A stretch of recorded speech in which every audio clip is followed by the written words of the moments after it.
Welcome to the Nonprofit Exchange Podcast. Stories by leaders for leaders to help you raise the bar on your own excellence, to release the potential inside of you. Now, here's today's podcast. Hello, everyone. It's Hugh Ballou back for another episode of the Nonprofit Exchange. You know, you can find it at thenonprofitexchange.org. You can find all of our episodes. We interview somebody every week, and every week has been so special for me because there's just amazing people doing amazing things.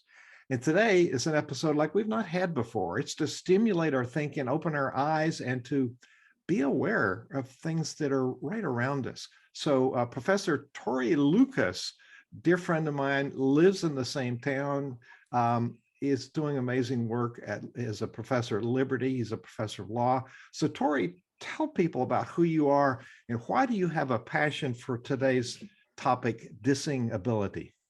Yeah, thanks, Hugh. And I'm so grateful that you're giving me this platform and allowing me to talk about disability law. Basically, I'm a first generation college student. Nobody had gone to college in my family, and I had seen growing up a number of marginalized people, including people with disabilities, including an uncle of mine and others. And I saw how society placed irrational barriers to their ability to participate equally in our society. And education has unlocked every single opportunity for me. So I went to college and then law school. I was a trial lawyer in private practice. I served as a judge advocate in the U.S. Air Force, clerked for a couple of federal judges, and then I got into teaching. And so I taught at 3 law schools, Stetson, Creighton, and Nebraska. And then for the last 11 years, I've been at Liberty. And the reason I wrote this paper, and I have a little prop here, my dissing ability paper, or my article, or as my mom calls it, a book.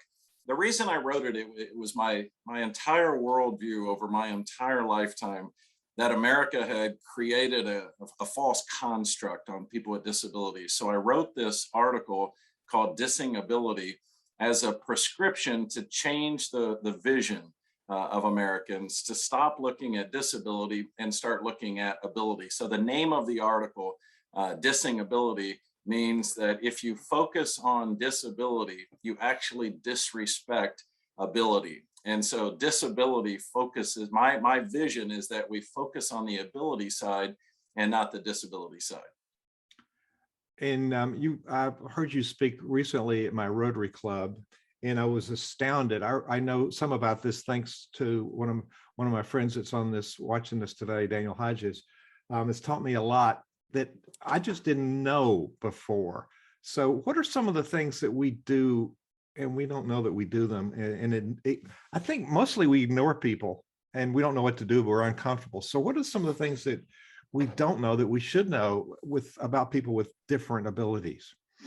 Yeah, well, some of the things that we do in society are based on a historical construct. And so in the article, I contrast the horrors of focusing on disability with the hope that comes with focusing on ability. So historically, we excluded people with disabilities. We saw them as, we dehumanized them by stigmatizing them with various terms: idiots, feeble-minded, morons. These were all constructs that we built, that they were burdensome and harmful. And so society actually created sophisticated exclusionary regimes that we're still trying to overcome. And so one was immigration laws. We thought that as Americans, you had to be independent, stand on your own 2 feet, and we equated disability with inability, and that's not what we wanted. So we had strict immigration laws that would keep people excluded. We then had anti-marrying laws. We had institution laws. We even had ugly laws, where many cities said that if you were deformed or had a disability, you could not show yourself in public. And so over the 18th and 19th and 20th century, as you don't integrate, as you don't see people with disabilities, you see them based on a caricature, a false story about them. And so this exclusionary regime that we built up really took an ugly turn at the early 20th century as Darwinism and social eugenics started to get into the forefront of our thinking. And we actually moved from exclusionary principles to elimination principles. Now, there's an example just over the river here in Virginia. And your wife runs the Business Alliance here, and she's making tracks to change that image. But talk about the training center or whatever it was called over the years. Yeah, so as you exclude people from society, you don't get to see any of their abilities or their talents, and then the costs go up. And so now society really sees people who are invisible as harmful and burdensome. And so as we built these warehouses, or in our case, these hospitals for the feeble-minded and the epileptics, we just think about the perversity of this, that as the burdens of taking care of them went up, we then thought the costs are too great, so maybe we can eliminate them. And so we started a eugenics forced sterilization program. Virginia led the way, and America sterilized 65,000 people with disabilities. People who are blind, have deafness, tuberculosis, epilepsy, mental illness, a whole host, but usually poor and invisible. And the wrong story was being told. So just a few miles from where you and I are, Carrie Buck was sterilized. Her mother was a prostitute in this region, and so she was thrown into the hospital for loose morals. Her daughter was then thrown into foster care where she was raped. That was seen as another person with loose morals, so she was thrown into the same hospital. And when she gave birth, a nurse decided that this little infant was also feeble-minded. And so this case went to the Virginia Supreme Court, went to the US Supreme Court right out of the Lynchburg region. And our Supreme Court 8-1 said that it's constitutional for a state to forcibly sterilize people with disabilities for, quote, 3 generations of imbeciles are enough, is what Justice Holmes wrote. And all they did in all of these cases is focus on disability. There was no story about ability, nothing at all. And that incessant focus is easy to do. And what my vision is people stop looking only at disability and transition their vision to see ability too. You mentioned Darwin earlier. I know that Darwin influenced Hitler and Marx in their thinking. What impact did that kind of thinking have on this methodology? Yeah, this Darwin was the source of eugenics. And so American thinkers followed the cruel history of only looking at disability and not ability, and they thought that we are weaker as a society if we have burdensome individuals. And so people with disabilities were not seen as having any ability, could not contribute, and were actually a harm to the herd, if you will. And so that took root here in Virginia, and then spread across in Indiana, and spread across America. 65,000 people with disabilities were sterilized. But as you mentioned, Adolf Hitler was watching what we were doing, and he wanted to implement what we were doing. And so he then sterilized 400,000 people with disabilities. And then just think about it, Hugh, if you dehumanize and stigmatize and exclude people because they're burdensome and they're harmful and you have no idea what their abilities are, once you can eliminate offspring, and that's rational, well, can you take the next step and just eliminate the living? And of course, Hitler took that next step and executed 200,000 people with disabilities. You know, I didn't know any of this stuff until you talked to our Rotary. At the beginning of the pandemic, Bishop Younger of the Ramp Church here in International in Lynchburg gathered people at the foot of Monument Stairs, where there's a monument for all of our wars. And he said, you know, my relatives fought in those wars, but they didn't have any rights when they came home. And he made the point, we were all gathered there, was representative of our population there.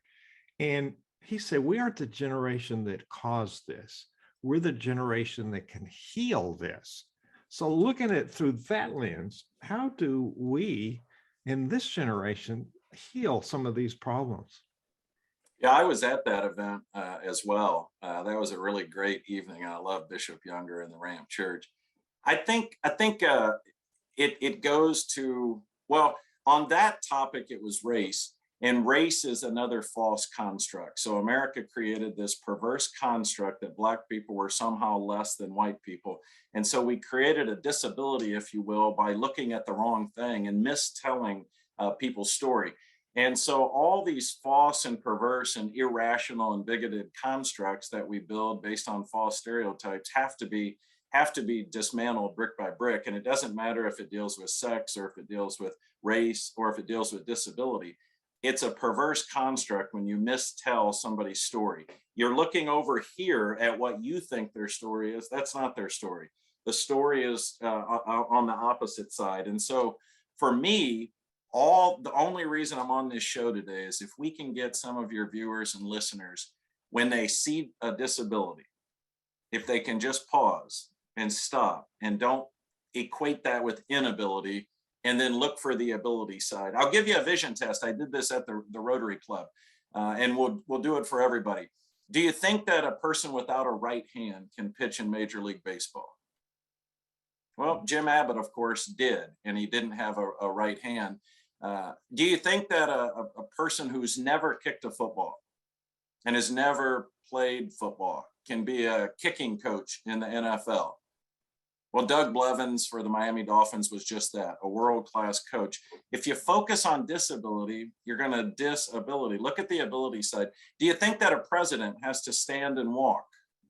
Well, President Roosevelt didn't. He used a wheelchair. And even though his legs could not take him onto a stage, his abilities took him onto the world stage, and he got us through the Depression, and he got us through a world war. And so we could go on and on and on with these stories of, if you incessantly focus on disability, it's the wrong place. Focus on ability. And we can point fingers, but you look at who participated. You know, our corporations participated, our social clubs, our churches. Everybody was a part of this. It was visible to us. Yeah, it's hard to believe, and yeah, I'm certainly not casting stones, but we can, and until we see the real story in each one of us. So the greatness in America lies in removing barriers and moving forward together and letting somebody's story and potential come out. And what we've done in the disability area is we've just looked in the wrong place. Fortunately, in the 20th century, we've started to move in the right direction. And you mentioned war. War was a big opportunity for people with disabilities for two reasons. One, as quote unquote able-bodied men went off to fight, we had to support the war effort, and women and Black people and people with disabilities poured into the workplace, and they performed great. And so it was very difficult to say that they didn't have ability once we saw people performing. The second thing that happened, Hugh, is that as soldiers were coming back from the battlefield, they had brain injuries, and they lost arms, and they lost legs, and all types of disabilities. It was very hard for society to dispose of them at that point, to say that they are worthless or harmful. And so world wars actually helped us see the potential with people with disabilities. That's remarkable. I want to point out that hold up your book, as your mom calls it. Yeah. So Professor Lucas has graciously provided a link, so you can read that, download it, and you can have a copy for your own use. If you're listening to this on your smartphone, there is a script inside, your podcast. If you go to the Nonprofit Exchange and go to this episode, Dissing Ability, you will see a link for downloading it, and you can read. What will people find in that report, the article, whatever? Sorry. Oh, it's great. Like my mom calls it a book. I call it an article. I love it. But what they'll find is the historical development of how we created legal barriers, attitudinal barriers, architectural barriers, all these structural barriers to people with disabilities and their abilities. And so it shows the horrors of the past, and then it transitions into the hope for the future, and it goes through the civil rights movement. The civil rights movement for people with disabilities was about 2.5 decades behind the civil rights movement for other classes of people. And Hugh, this is the only class that every single one of us can join. in a moment's notice, whether by age or whether by genetics or whether by accident. If your chair collapsed under you or the ceiling over you, you would join this class instantly. And the barriers you didn't recognize that were placed in front of others, you'd see every single day. And so the vision of this paper is just a paradigm shift. It's a prescription on how to view people with disabilities so that we get rid of every single barrier to unlocking their full potential. Let's talk about actions we can do. And just for the record, I never heard you be critical of anybody. You just present the facts and you do it in a fair and very direct manner. You don't sugarcoat it. This is the way it is. So I commend you for that. So we get sidetracked thinking about things that maybe don't matter a whole lot. And we get sidetracked with let's call them social issues. And it seems to change, but year after year. But we ignore different groups, and this is 26% of our population we would classify in this category, for lack of a better word, disability. So what are some of the things we can do, from starting with awareness and going forward, that any of us can do? I love it. I love it. And I love that you recognize that this is the largest American minority in the country, and that all of us can join it. I think the call to action today is just that paradigm shift, and it's a vision test. When you see a person's disability, can you see past that? We've had to do that as we dealt with race. So people would have a stereotypical or a negative view of race. You have to get past that. Your vision is obscured by some bigotry, and you have to look in the other direction for that person's story of ability. Same thing historically with women. You look at that and you think you know something, but that's a stereotypical and bigoted view. Watch the story emerge and don't mistell the story. Same thing here. It really, Hugh, is a vision test. I want everybody, when they see a disability, see if they're equating that somehow with an inability or a burden or a harm, and just wait for that story. So what I really want, and I would love, is if your listeners would just right now think of all the stories of ability in their own lives, and their grandparents' lives, and their friends' lives, and their children's lives, their coworkers' lives. And that's where the magic's going to take place. That's super. I'm thinking about people. You mentioned a left-handed pitcher. Ravel wrote a piano concerto for a particular pianist that only had a left hand, and with orchestra. And you're familiar with the hymns of Fanny Crosby? A little bit. 8,000 hymns she wrote. Unbelievable, yeah.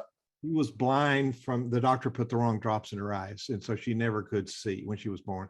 So her friend Phoebe Knapp played this song, and she said, "Oh, what a foretaste of glory I see," were the words that came out of her mouth. And, it wasn't fashionable for women to write at those times, so she used pen names. And she was a personal guest, dinner guest of 5 presidents. She wasn't head of state. She was a hymn writer. And she traveled all over the world, wrote autobiography at 92 and had to rewrite it at 95. Still doing things. So, you got some more stories like that? Because I think there are people that just do it regardless. Yeah, and every one of us has an inability. All of us, our stories are complicated. There's a lot of things that I can't do. Whether I can't do them because of a disability or an inability, that's irrelevant. My story is based on education, which unlocks so many opportunities. And so that's everybody's story. I've never been in a job interview, for example, where somebody said, "Now, Tory, tell me 5 things that you can't do." No, they always ask me what I can do. With people with disabilities, it's just the opposite. We're focused on the negative. You might say, "Can you do this?" or "Can't you do that?" Just tell us what you can do, and you'd be amazed at what could happen. So let me tell you a couple more stories. There was a guy named Douglas Bader, who was a pilot, a British pilot. And he was kind of a daredevil of sorts. And one day his daredeviling adventures got him injured. The tip of his plane hit the ground and he crashed and he lost both legs. But he lived. So he learned how to walk.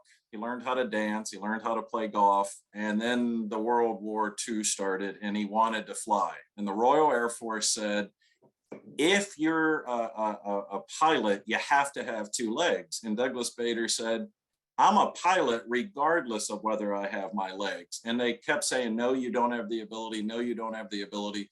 And finally, they let him fly.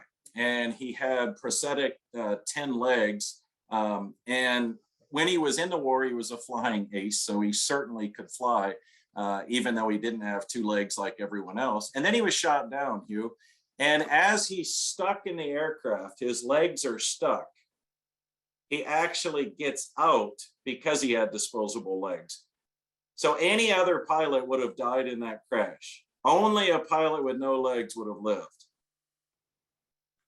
That makes you think again. Let me give you this. How about this? I tell some stories of the Reverend Harold Wilkie in my book, as my mom calls it, my article, Dissing Ability.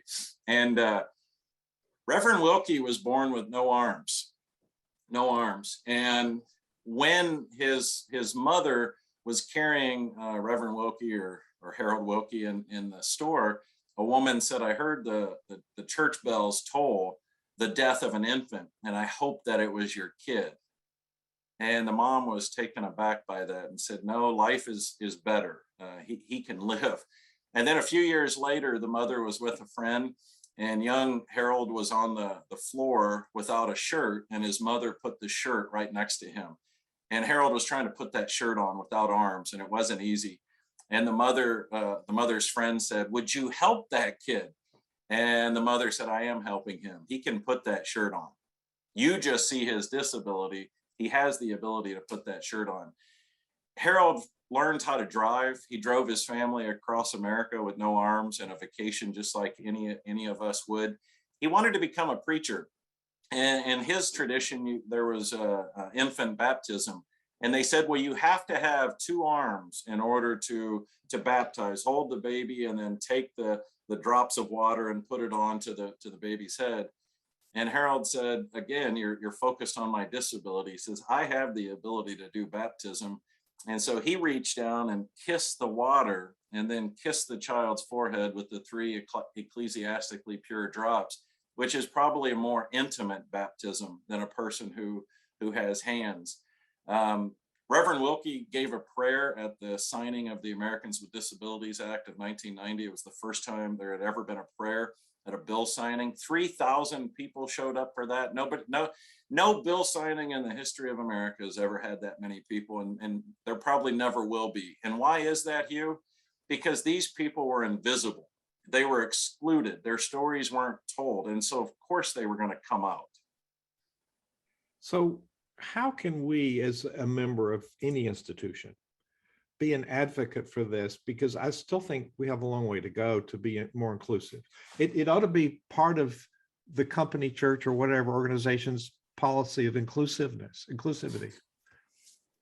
Yeah, I agree. And so in my paper, I say that if you focus on disability, that leads to dependence. If you focus on ability, it's independence. If you focus on disability, it leads to exclusion. If you focus on ability, it leads to inclusion. If you focus on disability, it leads to elimination. If you focus on ability, it leads to equal access, to equal opportunity. And I'd encourage us, all of us on this call, to not look at society for the change. I think it starts in the mirror every morning, every single morning when we get up. When you get up, when I get up, we look in the mirror and we just make a commitment that we're not going to construct a false narrative of the potential of everyone around us, that we'll actually listen to their story rather than mistelling it. That's amazing. And those of you who are watching us on Facebook Live, you'll notice there's a script on the bottom of the screen for those that are challenged with hearing. So, Tory, you are a professor of law at Liberty, and you have 2 areas of specialty. One is disability law. What's the other one? I'm probably more of a generalist. I love all the areas of the law, but federal courts and federal jurisdiction is an area. I also teach property law for first-year property students. But disability law is really the worldview that I think brings a passion, because I don't think anybody on this call, you talked about churches. Churches have a very simple mandate, and that is to love others as you'd love yourself.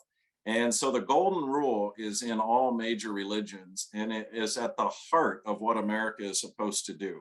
That is, get out of people's way, stop putting irrational barriers in front of them. And if you're ever going to create a barrier, then pray to God that you and your family live under those barriers. None of us would do that. And so we simply have to get rid of all of the irrational barriers to God-given potential. Every one of us deserves that, and every one of us wants that. So give us some ideas how to be an advocate in any organization that we belong to. Many of us are in organization, we lead organizations, so we could certainly be an advocate in the nonprofit of the church. Our audience are nonprofit leaders and clergy. We can certainly get a group together. I think in my history, getting a group of people who are passionate about a topic to come up with some process together is a way to make sure that it gets to the finish line. You got any ideas for people who are not in charge? How do we come together in a non-combative way to say, okay, let's something we can do together, especially churches? Yeah, I think first tell the story. And so one of the things we've seen, the horrors of our past, is we mistell people with disability stories and we exclude them. And as you exclude them, they're not, their talents and abilities aren't part of society. So then that false narrative starts to take shape. And so I think all of us should just celebrate all of the diverse stories and abilities that are in our midst. So the first is to tell a story. The second, and from an employment perspective, this is really helpful. I think every one of us would love to work for an employer who said, Hugh, what can I do to help you succeed? Now that question will be answered differently based on anybody's abilities. But so a person with a disability might need an accommodation. It's not a handout. It's not saying that we're letting someone who's inferior in. It's unlocking the potential of a person. And with that accommodation, they might be able to perform better than any other candidate. And so I think those two things in tandem can really unlock a lot of potential. So your spirit of, you're inclusive by your very manner. Let's think about this. Let's think about that. Your language, your demeanor, you're very inclusive. Sometimes we get so passionate about things, we tend to come across as aggressive when we're assertive. So and you represent the law. There's a legal aspect of this. So talk about how to be assertive and not aggressive for believers in this. And then, where do we fit in with the law, or some things we could be advocates for with the law? Yeah, and whether you're advocating within the law or without the law, to me, any advocacy starts with thinking about something. And if your thinking is faulty, then of course your advocacy is going to be faulty. So if you think about something in a faulty way, you're going to write and speak about it in a faulty way. So first we have to get our thinking right. And that's why this vision paradigm shift is so important. My prescription to not incessantly focus on disability, to focus on the ability side. Once we're thinking appropriately then, and we're looking in the right direction, we can start to tell stories. And Hugh, if you've ever thought about why people write and speak, I think we're overdosing in society now that people have something to say. That's not the reason you say anything. Right now, I did not come on here just to say something. I came on here to package what I have to say so that you and others can hear it. And that's the only reason we should advocate, is not to say something. There's too much of this, shut up and listen, I have something to say. Nobody's going to listen to that. People listening to my voice right now are not going to do something because I tell them to do something. They're going to do it because they believe that their mind has made a choice to do it. And so the only reason, Hugh, that we should speak and advocate is so that it can be received by the listener in the way that we want it. And so hopefully you and I have done just that over the last 30 minutes. Absolutely. And you've put a lot in here. Is there anything I haven't asked that you want to share with people before this is a great interview, before we reach the end of it? No, I appreciate your first, I thought it was great that I was able to see you at the Rotary talk, and you had some great follow-up questions. And then over the last few months, trying to coordinate our schedules for this opportunity, I'm just so grateful, Hugh. I can't tell you how much I appreciate your platform and giving me access for dissing ability to get to some more people. Well, great. And I'm so pleased that you're here, and it's something that's meant a lot to me. And so, ladies and gentlemen that are listening, people, boys and girls, everybody that's listening, you can get more stuff like this in the Center Vision community for nonprofit leaders and clergy. It's nonprofitcommunity.org, nonprofitcommunity.org, where we support each other and we share things like this. So this is a product of that community. So as we end this, so I was going to say, Tory, at many times in my life, people saw me as nothing but potential, but they gave me a chance. And so I was directing a choir at 18. I hadn't even been in a choir, studied piano. Somebody gave me a chance. So people looked at me as potential. I think that's a good rule for all of us. Let's look at people as potential. And you've opened my eyes to that today. So I'm grateful personally for what you've shared. Yeah, thank you. Well done. What's a closing thought you'd like to leave with people? No, let's just leave it with that the potential that God has created in every single one of us is valuable, and that we should do everything we can in society to get rid of irrational barriers, to try to find a way to unleash that potential. And I'll leave your listeners with this. I don't know if this is a true statement, but it sure seems true to me. When you help someone else unleash their potential, it will never come back on you in a negative way, ever. You heard it right here. Tory Lucas, thank you for being our guest today on the Nonprofit Exchange. Thank you. Thank you for watching the Nonprofit Exchange.